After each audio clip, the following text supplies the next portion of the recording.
To add VRM to Metamask, you need to understand what VRM and Metamask are. VRM stands for Verifiable Random Merkle and is a type of token, while Metamask is a digital wallet used to store and manage various cryptocurrencies and tokens. First, ensure you have the Metamask extension installed on your browser. If not, download and install it from the official Metamask website. Create a new wallet or log in to your existing one. Next, you need to add the VRM token to your Metamask wallet. To do this, click on the Add Token button. You will be asked to search for the token you want to add. Type in VRM and select the correct token from the search results.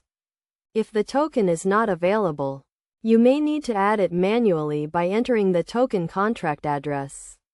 To find the token contract address, go to a reliable cryptocurrency data website, such as CoinGecko or CoinMarketCap, and search for VRM. The token contract address will be listed on the tokens page. Copy the contract address and paste it into the Add Token page on Metamask. After adding the token, you should see the VRM token in your Metamask wallet.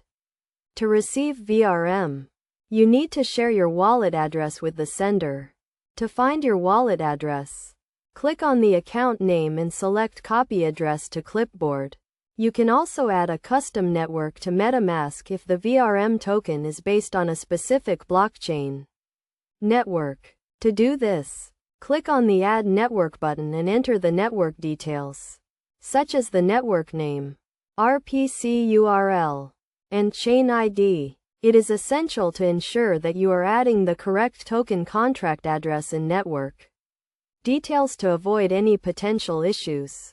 Always verify the information through reputable sources before adding any token to your Metamask wallet. By following these steps, you can successfully add VRM to your Metamask wallet and start managing your VRM tokens.